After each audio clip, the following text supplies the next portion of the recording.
Hi everyone, Kelvin here. Today I'm going to be showcasing a new game that I've developed called Rusty Front Airship Pursuit. Now, Rusty Front Airship Pursuit, or rather Rusty Front, is basically a world that an artist called Aoi Waffle's son, Aoi Waffle, who is kind of developed. He's kind of world built this world called Rusty Front. It's kind of his project where he has created a whole universe of technology and law and that deals with two factions fighting in a planet called the Empire and Federation. And what I've done is I've taken that concept and put it into this game because has drawn me into or what has interested me about his world that he's kind of developed is basically, if you can look at this, there are airships, you know, battleship in the sky. So that was really cool. I mean, look at this artwork. This is really outstanding artwork. And that kind of drew me into, wow, this is really cool. So I'd really like to use this world and kind of develop a game based on it. Just to give you a quick overall on the game, overall in the world, it's basically a world in perpetual war between two factions, Empire and Federation. The Empire are like these guys. This is the red. Well, the ships are usually red in color, and the Federation is like these ships, this kind of airships in the sky. So Aoi Waffle Sunset is basically a very diesel punk sort of concept. So yeah, this is really cool. So basically, this game will revolve around we'll play with some of the lore of the world. If you want to find out more about Rusty Front, I'm going to put the link in the description below. It has a wiki below. The wiki below has all the lore about the world, the technology, the culture. This is not human, so they're like Terrans in the planet. And just to give you a snapshot between what's the difference between the Federation and the Empire, in this world, they're actually flying whales in the sky. Yes, you heard me, flying whales in the sky. They are creatures that flies in the sky, and the Empire tends to catch these big whales and turn them into airships. So they are living airships. Yep, this is crazy stuff. Whereas the Federation, they're a bit more conventional. They're more tech. That's biological. So this is tech. These guys are a bit more techy. They mine the planet for resources, and there are stones in the planet called gnome stones, or as I call it, Maho stones, magic stones, which makes the ship levitates. And if that kind of fails during the levitation, they kick back into conventional technology where they have like fuel. So they do use conventional fuel. That's why it's Rusty Front, because it's very rusty, very rustic. So that's basically the concept of the two factions, the two technology. So, but they both these airship have weapons on them. So they are doing battle in the skies.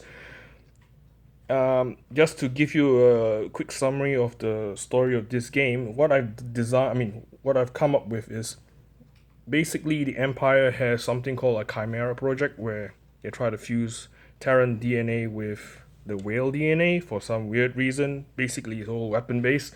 But in this one, I was thinking about how that could be a spin-off project where they have a zombified airship.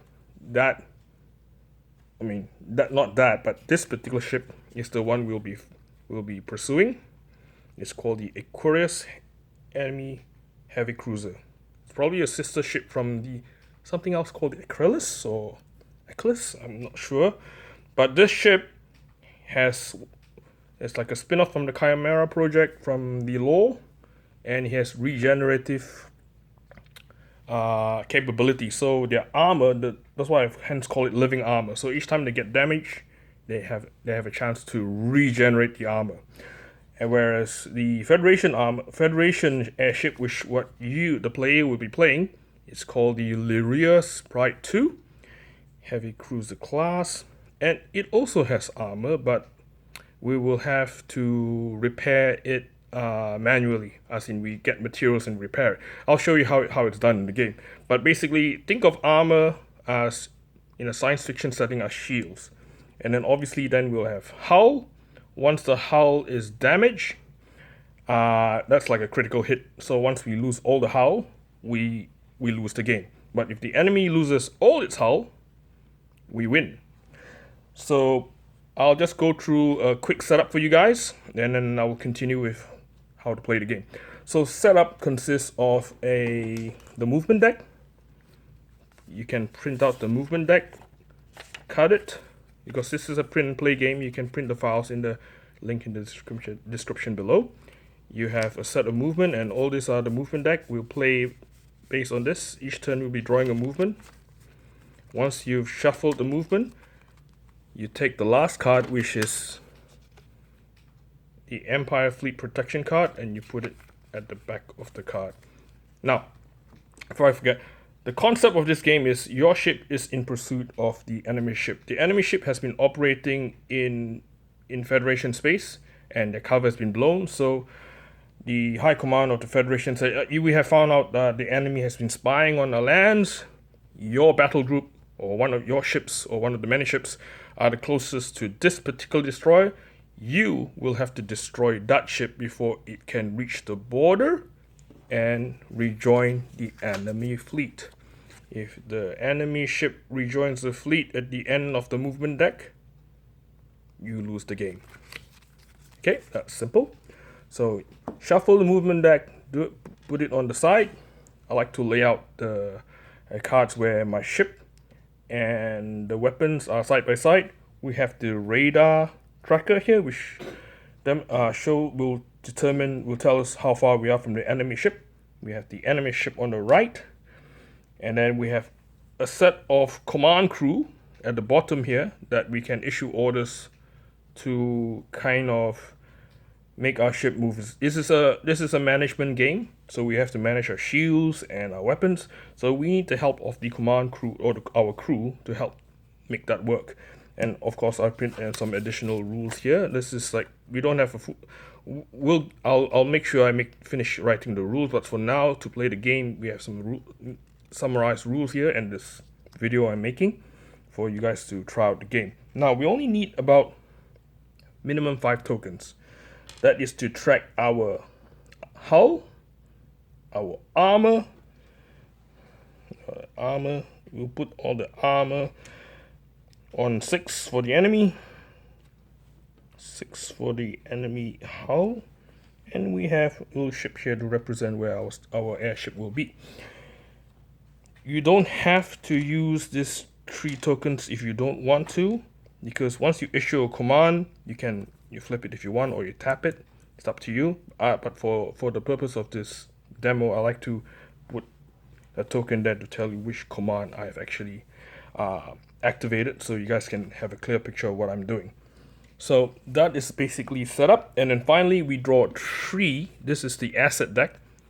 We'll draw 3 assets from the deck, which we can play anytime during the game.